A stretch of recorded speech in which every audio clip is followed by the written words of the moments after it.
Assalamualaikum warahmatullahi wabarakatuh. Waalaikumsalam. Selamat datang kembali di Backstory Podcast yang episode kali ini nggak jauh lagi menarik dari episode sebelumnya. Kali ini kita akan membahas topik yang amat spesial, yaitu mengenai memaknai bulan Ramadan, Lebaran, dan esensi Syawal. Setelah berpuasa sebulan penuh dan meningkatkan ibadah Ramadan, tantangan adalah bagaimana kita bisa menjaga semangat itu di bulan-bulan berikutnya, terutama di bulan Syawal. Hari ini sebuah kehormatan bagi kita semua kedatangan tamu yang amat spesial yang kita bisa berdiskusi dan sharing pengalaman beliau dengan Bu Yusnita Yusfi, SKM MKM, selaku direktur tercinta kita, dan kemudian ada Bapak Wawan selaku wakil direktur 2 sekaligus dosen TRM di Politeknik Bakti Kartini. Nah, mungkin kita akan berbicara santai terkait tema kita hari ini. Kira-kira di bulan puasa ini ada kegiatan yang dinamakan tadarus ya Bu Pak. Kira-kira itu apa aja sih yang mendasari ide adanya kajian tersebut dengan para staf dan manajemen selama bulan puasa? Ya, boleh dijawab dari Ibu dulu. Baik, terima kasih. Assalamualaikum warahmatullahi wabarakatuh. Waalaikumsalam. Ini momen yang bagus ya, mahasiswa dari Politeknik Bakti Kartini sudah bisa membuat suatu kreasi ya. Seperti ini, dan ini yang harusnya ditunggu-tunggu ya dari jauh-jauh hari. Dan tema yang diangkat pada hari ini pun juga sangat menarik. Nah, tadi terkait dengan pertanyaannya itu bahwa alhamdulillah ya, kita setiap tahun itu selalu mengadakan kajian ya di bulan Ramadan, dan itu dilakukan setelah ba'da zuhur. Nah, kalau ditanya apa sih yang mendasari gitu ya, apa sih yang menjadi kita tuh bisa komitmen ya untuk melakukan itu. Yang pertama adalah bahwa bulan suci Ramadan itu kan tidak setiap bulan. Di situ ada satu makna bahwa kita kerja dan juga ibadah. Harusnya dibalik. Di bulan Ramadan ini justru diperbanyak ibadah. Nah, dengan kita kumpul bersama dengan staf manajemen, di situ kita bisa saling share ya, saling bertanya kepada yang memang menguasai tentang keagamaan. Di situ kita akan mendapatkan satu masukan yang mungkin selama ini staf itu, oh itu ya ternyata. Misalnya kita bicara tentang rasa syukur, bicara tentang sholat. Nah itu dikupas ya, dikaji itu. Jadi bukan hanya tadarus saja, tapi juga membahas kajian-kajian agama yang mungkin teman-teman semua juga di Politeknik ini juga sudah mendengar melalui YouTube ya, ikut kajian di rumah, maksudnya masjid ya. Nah, tetapi dengan kita kebersamaan ya saling share gitu ya, punya pengalaman mungkin ya. Nah, seperti itu. Jadi memang utamanya adalah kita ibadah. Nah, tapi tidak meninggalkan juga tanggung jawab kita bekerja. Mungkin itu ya. Baik, sangat berkesan sekali. Untuk Bapak gimana dari pendapat Bapak, ide yang mendasar dari kajian tersebut yang kita? Iya, terima kasih Mbak. Baik, Assalamualaikum warahmatullahi wabarakatuh. Waalaikumsalam warahmatullahi wabarakatuh. Sahabat podcast Backstory. Iya, Backstory. Oke, alhamdulillah jumpa kembali ya di tahun ini. Tadi sudah disampaikan oleh Ibu Direktur bahwa kegiatan kajian ba'da zuhur ya, ini sudah dilakukan, kita rutin setiap tahun. Insya Allah ke depan kita tidak hanya menunggu momen Ramadan ya, kita akan coba programkan ini menjadi program formal ya, program formal untuk melakukan kajian ya, selesai ba'da zuhur ya tidak lama lah ya, paling setengah jam, 1 jam. Kenapa demikian? Pertama, ada 2 hal yang penting. setidaknya ya. Pertama adalah untuk mempererat ukhuwah kita di akademik ya, ukhuwah antar karyawan, ukhuwah antar staf, ukhuwah antar mungkin mahasiswa, dan kita harapkan nanti kajian juga dilibatkan juga mahasiswa ikut ya. Nah, nanti tema-temanya tema-tema yang ya sehari-hari kita temukan dalam kehidupan sehari-hari ya. Kita nggak mengangkat tema-tema yang berat-berat ya, tema-tema yang bisa kita lakukan untuk perubahan ya. Yang kedua, selain silaturahim, yang kedua adalah kita ingin menciptakan keseimbangan ya. Nah, kita kalau kerja mulu monoton itu ya, kesannya itu gimana gitu ya, dari pagi sampai pulang 8 jam kan, dari pagi sampai sore kita kerja terus kan. Nah, jadi dikhawatirkan hilang keseimbangan. Kalau sudah hilang keseimbangan, nanti dikhawatirkan hilangnya semangat, hilangnya orientasi ya, hilangnya kebersamaan gitu ya.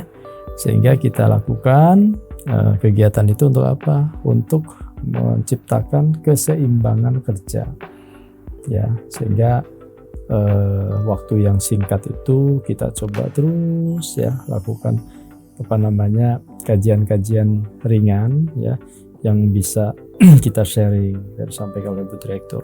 Nah, kita harapkan ke depan kita tidak hanya terbatas staf, tapi mahasiswa kita juga ikut ya, lalu terus berkembang. Nanti tema-tema dengan sendirinya akan berkembang, nanti akan muncul kebutuhan ya, kebutuhan. Kalau temanya ini gimana Budir ya, dan seterusnya. Itu sebenarnya ya Mbak ya.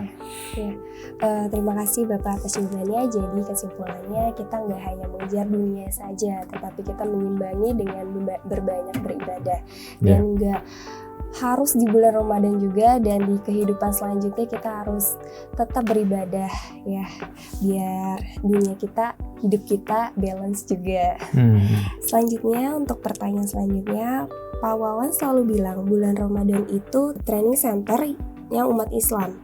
Boleh dijelaskan apa maknanya, Pak? Iya. Jadi begini, ya mungkin kalau dasar melaksanakan puasa Ramadan itu udah pada tahu ya. Di dalam surat Al-Baqarah.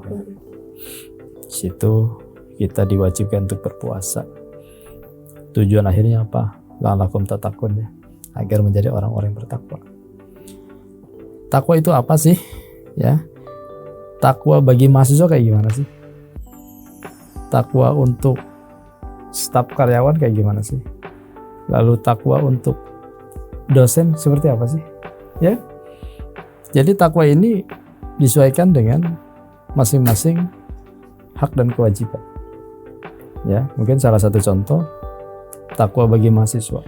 Sederhana saja. Ya. Itu melakukan ya, belajar dengan jujur, dengan benar, dengan semangat. Ya. Mengkaji ilmu, belajar kelompok. Itu salah satu bentuk real dari sebuah takwa. Nah, terus takwa untuk dosen kayak gimana sih? Ya, takwa untuk dosen misalnya ya, mengajar dengan ikhlas, mengajar dengan benar, mengajar dengan tepat waktu ya, mengajar dengan sungguh-sungguh. Ya, itu salah satu bentuk real dari takwa, dan seterusnya.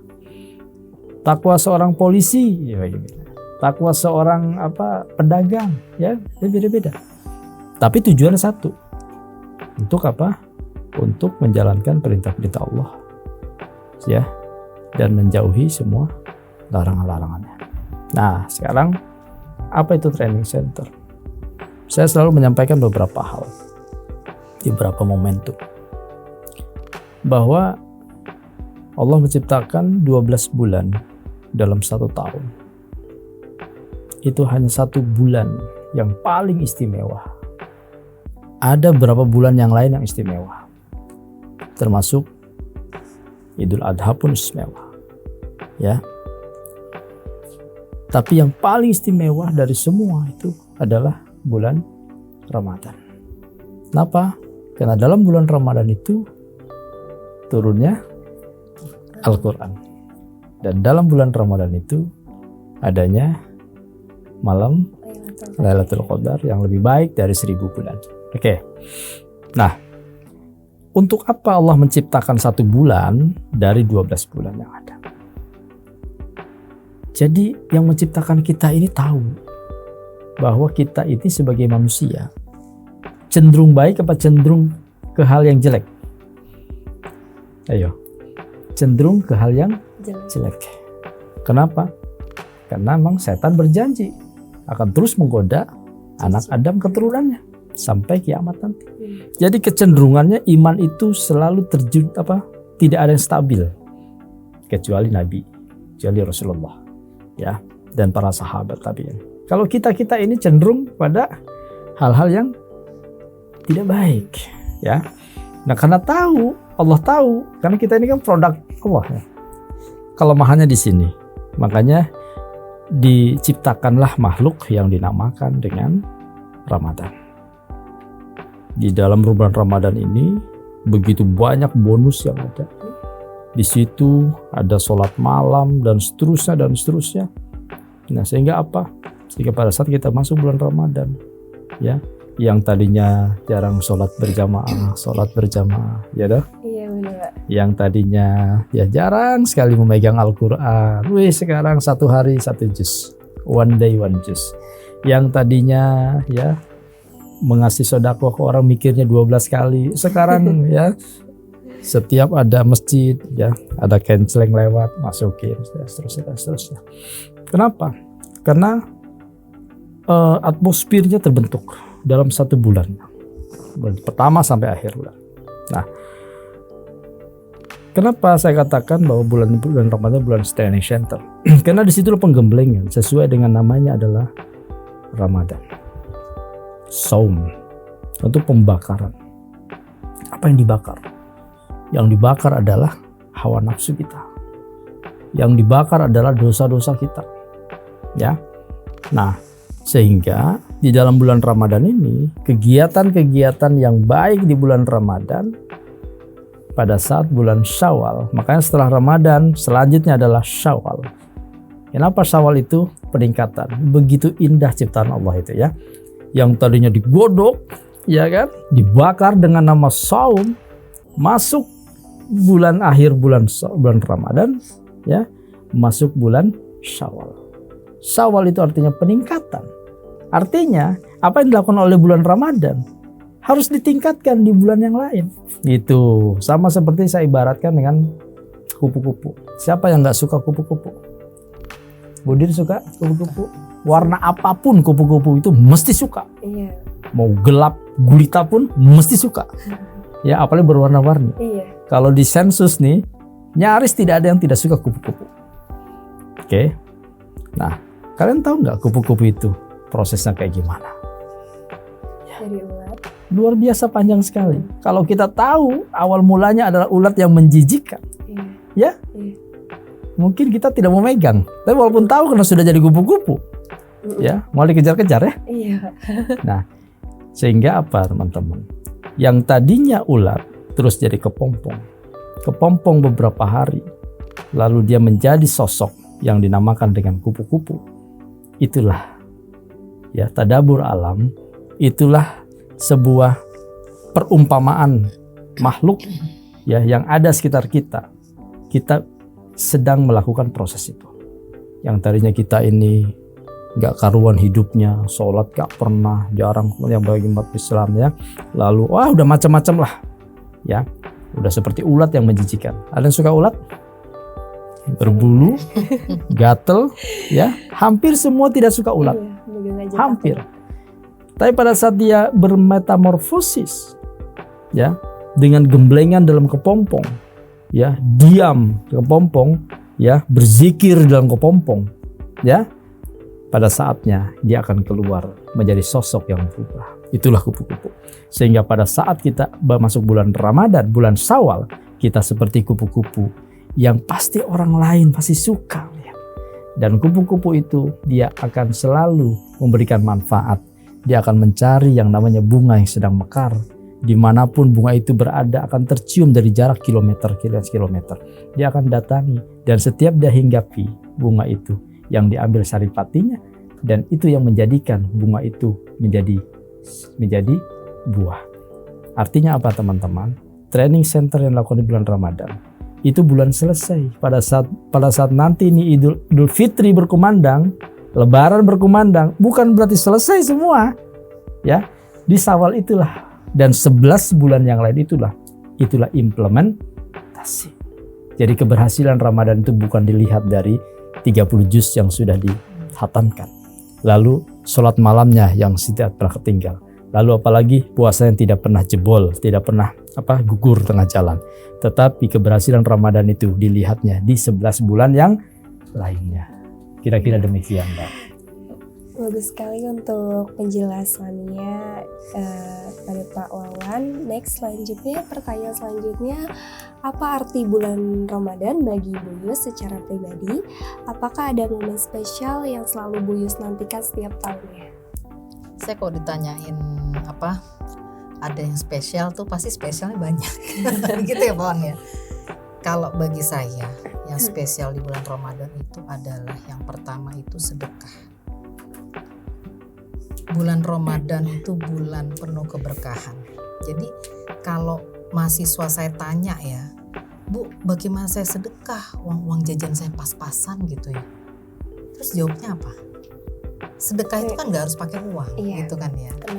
Artinya banyak orang di luar sana yang salah persepsinya nih.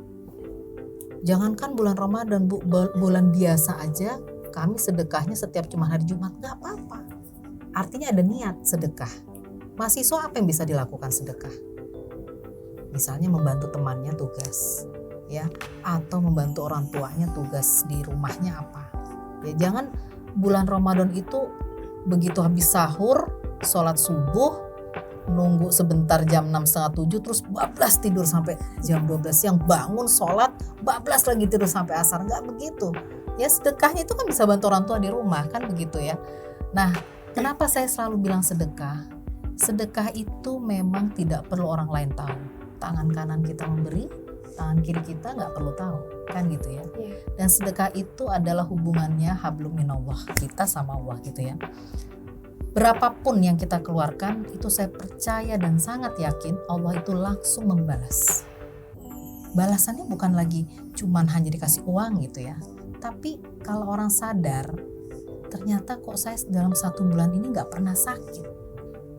Itu balasan Allah loh. Ya.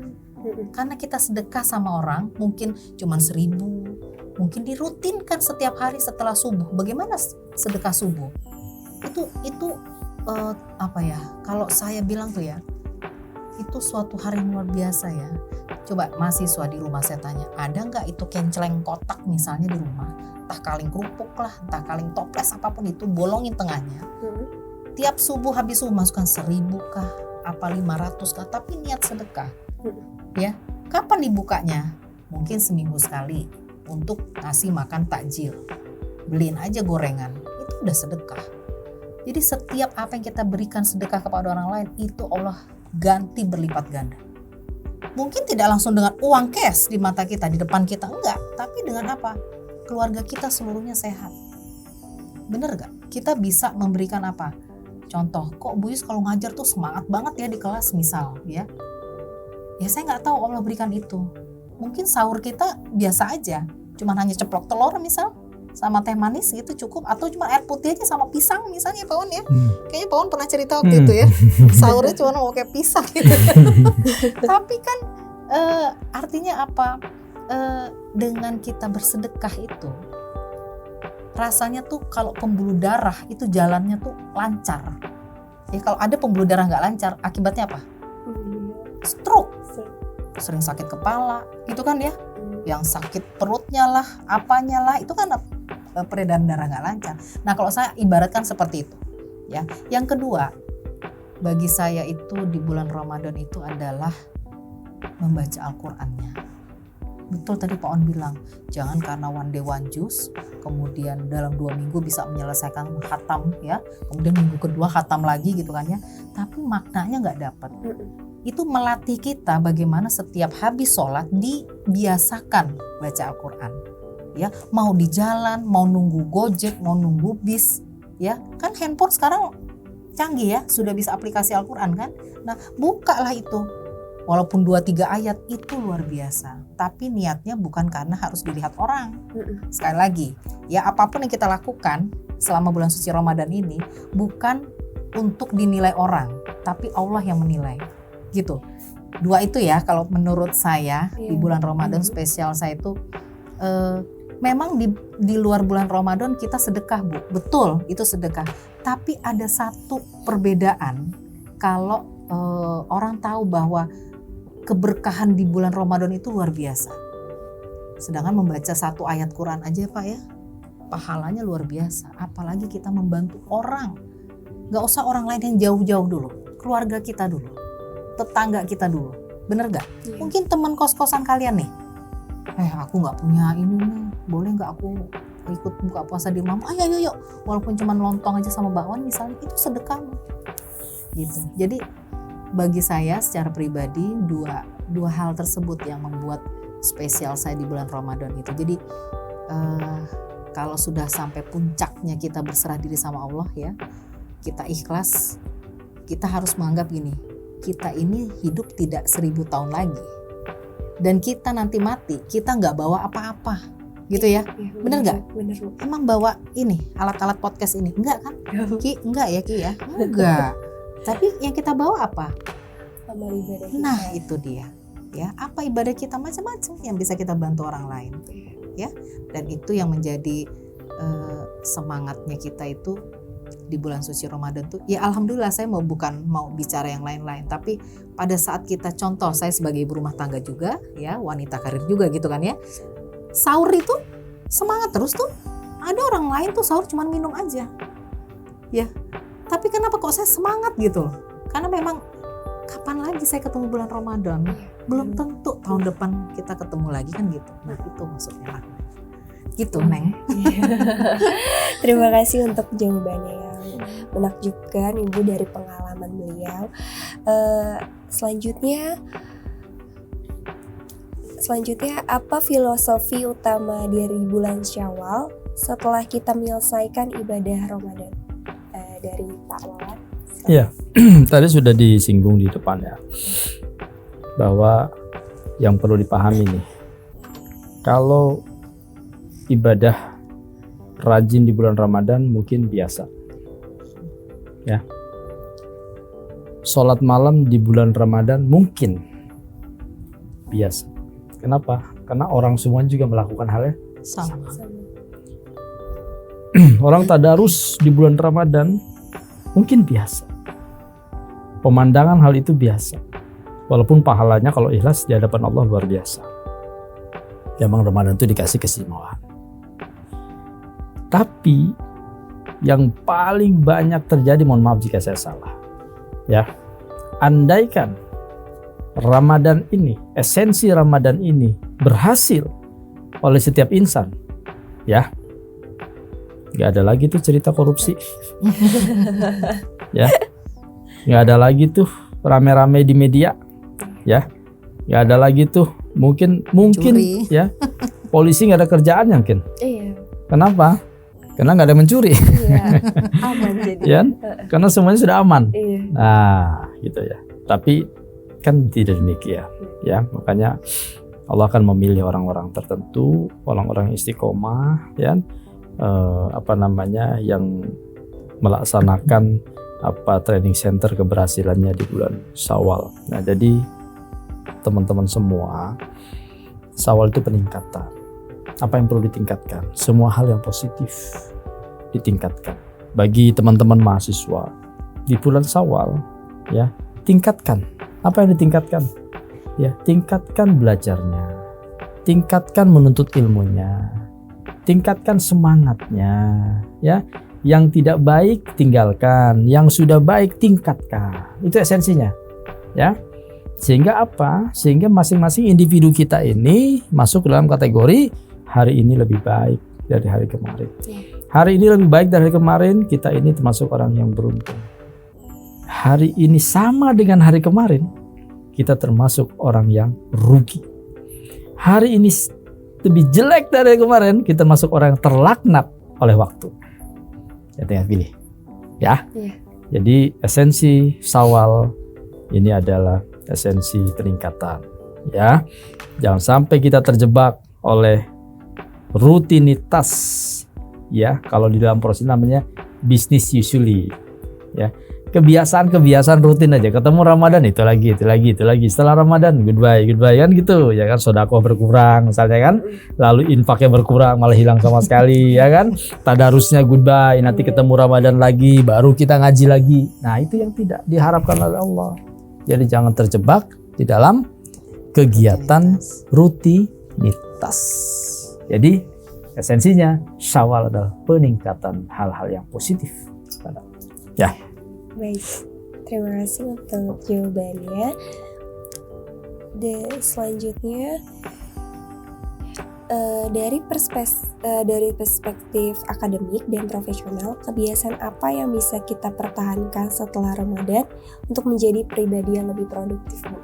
Ya, ini ya. Jadi kalau kita sebelum ketemu Ramadan itu ada, kalau dalam dunia akademik ya, kita itu dituntut pagi itu kalau habis sahur itu sholat itu nggak tidur lagi, ya kan? Artinya kita langsung baca Quran. Ya, habis baca Quran selesai nggak tidur tuh, tetap berangkat kerja. Artinya apa? Dididik disiplin waktu. Jadi ada waktu di bulan Ramadan ini yang nggak boleh lepas gitu. Maksud saya tuh gini. Habis sholat biasanya selama ini kan ya udah gitu ya. Jalan atau tidur atau bagaimana. Tapi kok ini kita kan disiplin nih di bulan Ramadan ini, disiplin sekali untuk peningkatan kualitas diri ya. Baca Qurannya rutin setelah habis sholat, walaupun mungkin hanya selembar 2 lembar ya.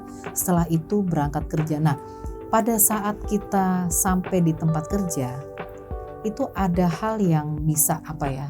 Ada perbedaan ya pada saat kita puasa dengan tidak puasa tentunya. Itu ada sesuatu yang kita itu tidak hanya memikirkan soal makanan nih, tapi benar-benar fokus gitu ya, fokusnya ibadah dan kerja gitu. Jadi ada hal yang membedakan. Kalau kalian masih mahasiswa mungkin belum bisa merasakan ya, ini kerja bagaimana sih dalam bulan suci Ramadan gitu ya, apalagi dalam situasi kondisi yang jangan menganggap bahwa puasa itu jadi lemes semuanya gitu, terus nggak bisa ngapa-ngapain. Nah, itu salah besar itu ya. Justru banyak waktu gitu ya.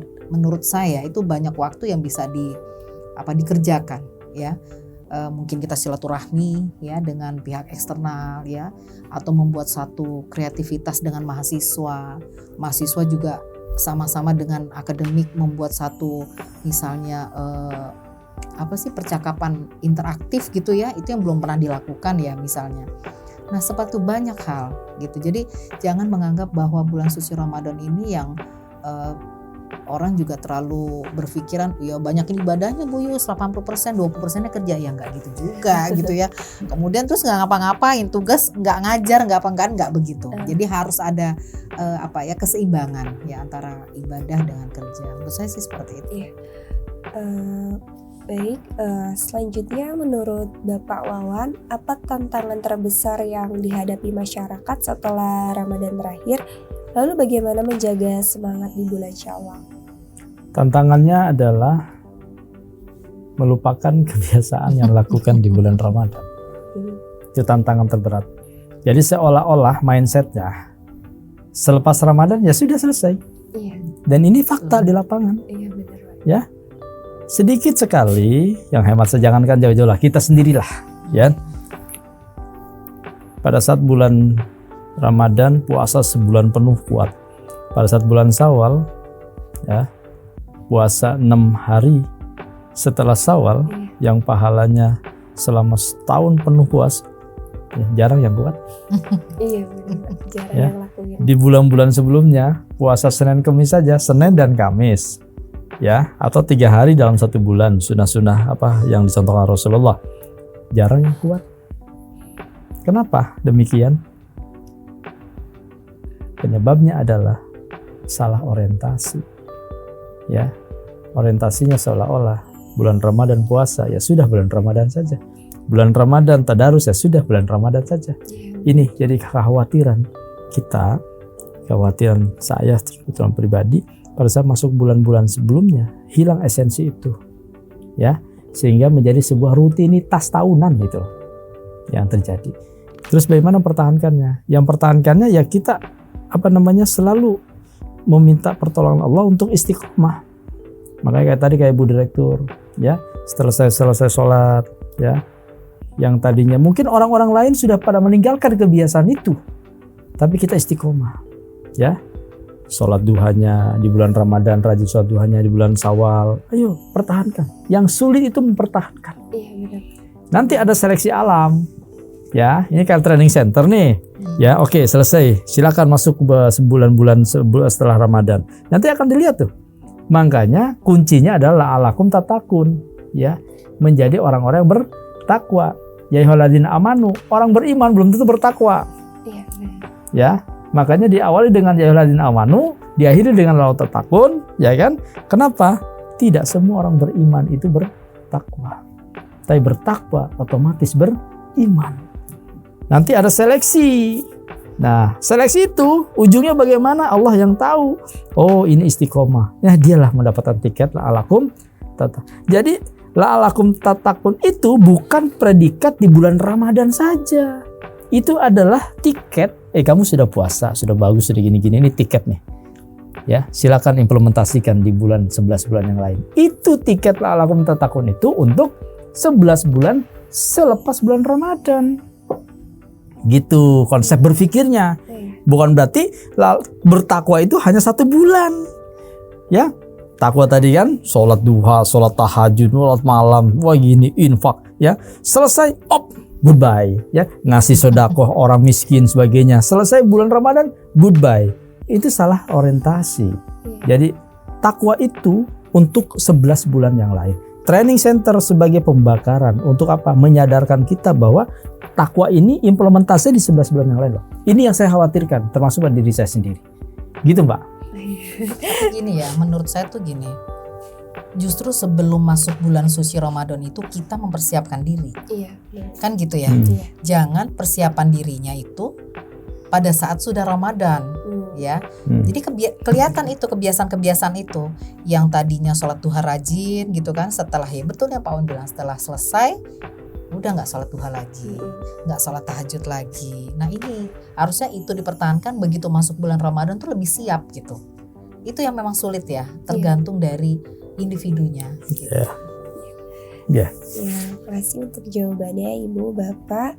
Selanjutnya, bagaimana peran institut pendidikan seperti Politeknik Bakti Kartini dalam membantu mahasiswa mempertahankan nilai-nilai positif pasca Ramadan? Boleh Ibu dulu? Oke. Kenapa ada satu bentuk organisasi mahasiswa? Karena disitulah tempat mahasiswa berkarya. Ya, jadi saya tuh aneh kalau ada mahasiswa yang nggak mau aktif dalam organisasi kemahasiswaan.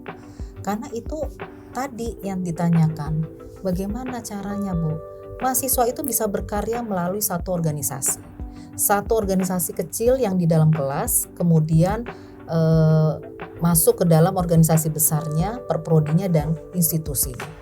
Di situ mau kegiatan positif dilakukan silahkan, gitu.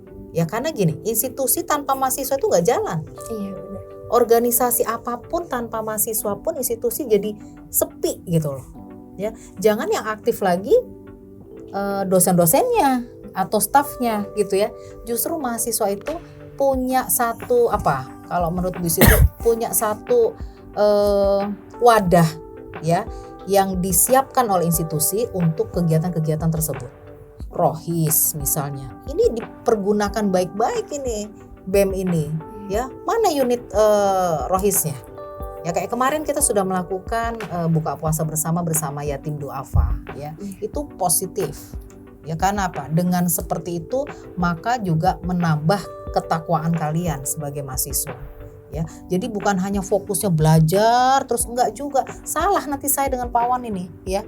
Kok mahasiswa itu masuk politeknik tuh nggak boleh lepas dari pelajaran. Padahal ini bulan Ramadan banyak yang bisa dilakukan di luar poltek ya.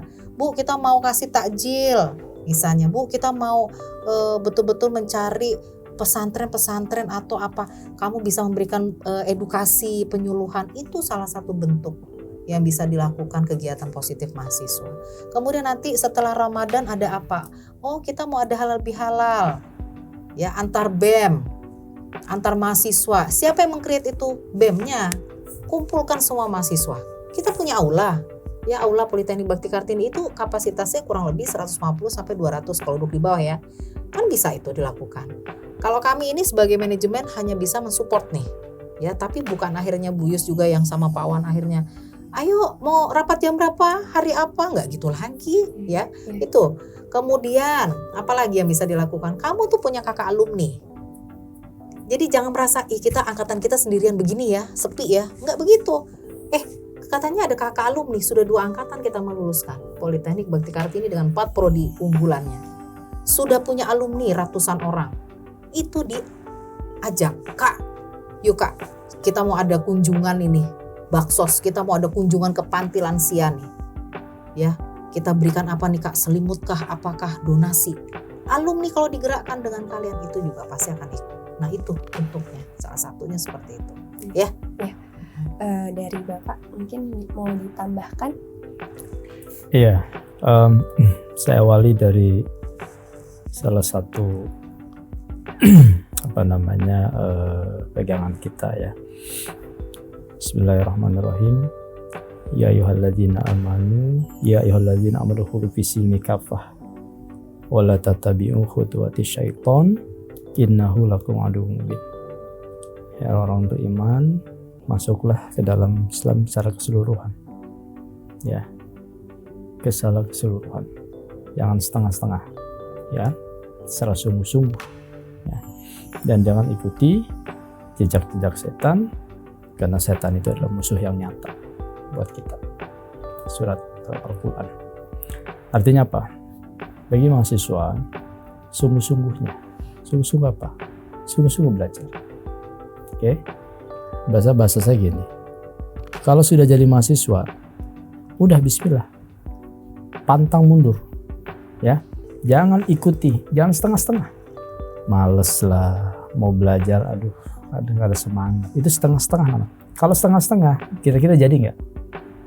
Nggak akan jadi. Kalau bikin kue itu bantet gitu. Bantet, ya. Gitu. Setengah-setengah, ya, sayang bahan ini bahan tidak pakai ilmu, ya. Ya, jadi sungguh-sungguh, ya. Yang kedua adalah selain sungguh-sungguh, ya, juga mahasiswa ini harus paham bahwa kalian ini jadi pusat perhatian, ya. Nih 1, 2, 3 nih mahasiswa, kalian pusat perhatian. Pusat perhatian siapa? Masyarakat, ya. Mesti menjadikan sebagai garda terdepan dalam hal-hal tertentu. Misal jadi MC, ya. Misalnya jadi ketua di lingkungan masyarakat. Mesti yang mahasiswa yang diamanati. Dan Mbak jadi gitu. Ini jangan dianggap sepele. Ini artinya pengakuan publik bahwa status sebagai mahasiswa ini sebagai pusat perhatian, hal-hal yang baik. Misalnya Mbak atau Mas melakukan kesalahan, misalnya amit-amit, contoh saja, misalnya mencuri. Pada saat digeledah dompetnya ada kartu mahasiswa. Apa yang muncul di branding? Hah? Kok mahasiswa bisa ya mencuri tuh? Ya, mahasiswa bisa mencuri loh. Kok bisa ya toh? Kenapa? Karena di lingkungan masyarakat, mahasiswa ini punya predikat yang istimewa. Seolah-olah begini, mahasiswa nggak boleh nyuri dong, kan gitu. Ya kan? Nah, lalu hal-hal yang lain misalnya menjadi rujukan. Ditanya sama teman mungkin yang tidak kuliah atau ingat kuliah, lu tanya tuh mbaknya. Ya kenapa nyuruh mbaknya nanya? Karena mahasiswa, kan gitu. Mau jurusan apapun, kalau status mahasiswa punya predikat yang tinggi di masyarakat, ini harus dipahami. Artinya, kalau kalian punya predikat, status sosialnya itu di atas, kalian harus mempersiapkan diri. Ya, cara berucap harus hati-hati, cara perilaku harus hati-hati, berpakaian harus hati-hati, hormat kepada orang harus hati-hati. Ya, dinilai Ramadan ini menjadi training center untuk hal itu. Akhlakul karimah. Ya, contoh Rasulullah itu adalah punya akhlak, setidaknya ada 4 akhlak. Rasulullah itu sifatnya 1, jujur. Kedua, dapat dipercaya, amanah. Ketiga, tabligh, ya, patona, cerdas Rasulullah itu, ya, pintar, ya. Berarti apa? Kita itu sebagai umatnya harus pintar, bukan mintarin orang, tapi pintar untuk mensejahterakan orang lain, gitu teman-teman ya. Jadi saya garis bawahi untuk apa pesan untuk mahasiswa. Bahwa kalian adalah pusat perhatian. Itu paham maknanya. Ya, orang tidak akan melihat kalian kuliahnya di mana. Ya, pada saat jadi status mahasiswa, mereka mengharapkan sesuatu besar kepada kalian. Paham ya? Iya. Artinya apa? Mahasiswa nggak boleh males. Mahasiswa nggak boleh curang, nggak boleh nyontek. Ya kan? Mahasiswa nggak boleh korupsi waktu, mahasiswa harus kreatif, mahasiswa harus kritis yang positif, mahasiswa tadi harus aktif ikut organisasi, ya.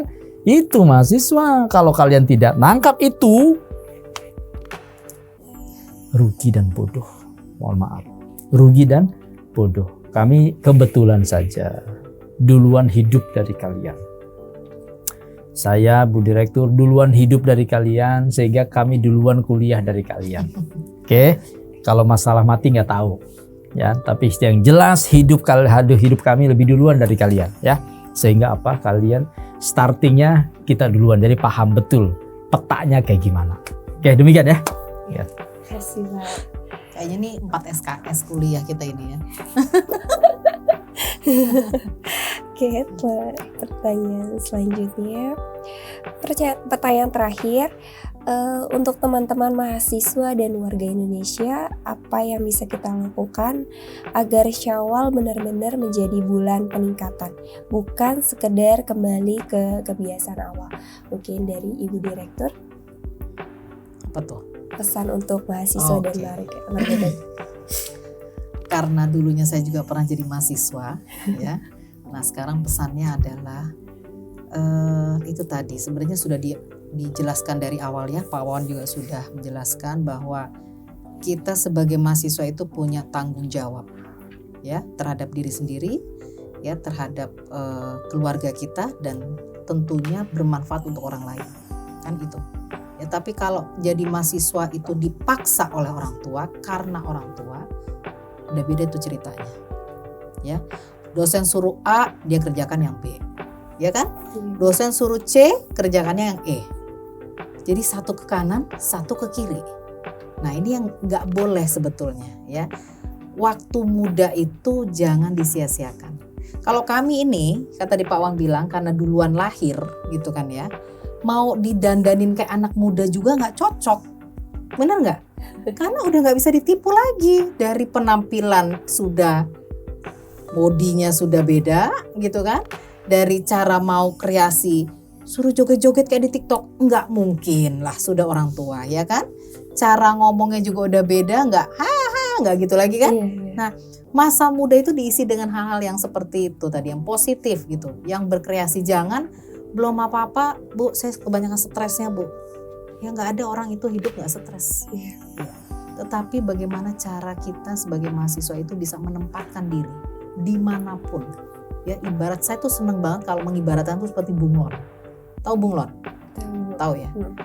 Kalau hinggap di tempat yang hijau, jadi warna hijau. Hinggap di warna hitam nggak? Belum pernah lihat sih saya bunglon warna hitam ya. Tetapi maksudnya maknanya apa? Pada saat kalian di kampus, maka berposisilah sebagai mahasiswa. Taati aturan, ya kan? Mengikuti aturan akademik, mengikuti aturan-aturan lainnya. Ya, tadi sudah dijelaskan Pak Wawan, cara komunikasi, pakaian, attitude nomor 1. Nanti kamu lulus di dunia kerja nggak ditanya, kamu IPK-nya berapa nak? Nggak ditanya itu. tetapi skill kamu itu yang dilihat. Oh, attitude-nya luar biasa ya. Akhirnya apa? Skillnya karena biasa-biasa aja kan, attitude-mu bagus, komunikasinya bagus, kebawa tuh. Yang nilainya pas-pasan nggak dilihat akhirnya sama perusahaan misal. Ya, sudah itu terima, itu bagus, dia sikapnya dewasa. Ya, jadi jangan sampai lulus dari suatu perguruan tinggi, contoh kamu yang sudah di Politeknik, lulus dari sini terus nggak bisa ngapa-ngapain, malah bikin malu. Ya, akhirnya orang lain mau tarik kamu untuk jadi pegawainya, jadi nanti dulu deh, ini mahasiswa dari mana? Nah, jangan seperti itu. Jadi intinya seperti itu kalau menurut saya, karena biar bagaimanapun masa muda itu kalian harus rasakan dengan baik ya, maksud dengan senang lah gitu ya, belajar dengan senang bukan karena terpaksa. Kemudian pada saat kamu di rumah berposisi sebagai anak ya, apa yang bisa dibantu, jangan Bu lagi belajar, tugas dari Bu Yus banyak banget nih, tugas dari Pak On banyak, enggak begitu juga, ada waktu-waktu tertentu harus membantu di rumah ya. Atau mungkin karena Politeknik Bakti Kartini ya, ini teman-teman apa kita manggilnya, Bani ya, Bani apa? Mahasiswa atau siapa? Kita ini kan punya kelas karyawan ya, kelas karyawan dan kelas reguler. Jadi yang karyawan yang mau kuliah di kita itu bisa sambil kerja, sambil bisa kuliah. Itulah keunggulan kita salah satunya. Oke? Itu saja dari Bu Yus. Terima kasih Ibu untuk Pak Wawan. Mungkin ada pesan untuk teman-teman kita agar kita bisa, apa yang kita lakukan agar Syawal benar-benar bulan peningkatan, bukan hanya sekedar kembali ke kebiasaan lama. Ya, saya selalu menyampaikan satu kalimat di beberapa kesempatan kalau berhubungan dengan mahasiswa. Saya tidak khawatir sama mahasiswa yang tidak bisa menghafal. Nggak khawatir saya, karena saya yakin mahasiswa pandai menghafal. Saya tidak khawatir mahasiswa tidak paham materi. Ya, karena dengan banyak sekali sarana untuk itu, mahasiswa bisa jauh lebih paham materi terhadap daripada dosennya. Tapi yang saya khawatir adalah pada saat mahasiswa hilang motivasi, ya, hilang kesadaran bahwa dia mahasiswa. Nah, ada satu pepatah begini, orang masih bisa hidup, pepatah ya, walaupun dia tidak makan dan minum selama 3 hari, masih bisa hidup. Tapi orang tidak akan bisa hidup pada saat 1 jam saja dia tidak punya motivasi. Hidup di sini artinya dia bermanfaat sebagai manusia. Oke? Berarti pada saat dia tidak punya motivasi 1 jam saja, jasadnya hidup, ruhnya ada, sama seperti orang kebanyakan. Tetapi hilang motivasi, saat itu dia tidak berguna bagi orang lain. Bayangkan, apalagi kalau tidak punya motivasi 1 semester. Kebayang dong? Ya, nilainya bagus, IPK-nya bagus. Ya, tetapi pada saat hilang motivasi dan kesadaran penuh bahwa kalian adalah sebagai mahasiswa. Ini yang saya khawatirkan. Kenapa? Karena kalau itu terjadi, ya, fisiknya mahasiswa, tapi ruhnya bukan mahasiswa. Banyak gak kayak gitu? Kalian bisa jawab sendiri. Ya, demikian Pak. Iya, terima kasih untuk pertanyaan terakhir yang sudah dijawab Ibu, Pak. Terima kasih Bu Yus dan Pak Wawan. Sekali lagi ini sebuah kehormatan bagi saya untuk bisa berbincang, berdiskusi. Dan terima kasih atas waktunya. Hati-hati di jalan Bu, Pak. Mohon sampaikan salam untuk keluarga di rumah. Insyaallah. Untuk teman-teman semuanya, kalau kita suka dengan topik podcast kita kali ini, like, komen, dan videonya ya. Dislike kalau tidak suka. Dan kalau ada pertanyaan, kita bisa diskusi di kolom komentar ya. Follow akun sosmed di Politeknik Bakti Kartini untuk info dan diskusi dan konten menarik lainnya. Tidak lupa mengingatkan bahwa sekarang Politeknik Bakti Kartini sedang ada diskon promo pendaftaran. Kamu bisa daftar online atau offline dan pilih kelas reguler atau kelas karyawan dan pilih program studinya ya. yang tentunya sudah terakreditasi. Mau mampir lihat fasilitasnya boleh banget. Sekian dari saya, Putri Andriani, saya pamit undur diri. Terima kasih untuk kru yang sudah bekerja sama dan see you di episode selanjutnya. Bye-bye.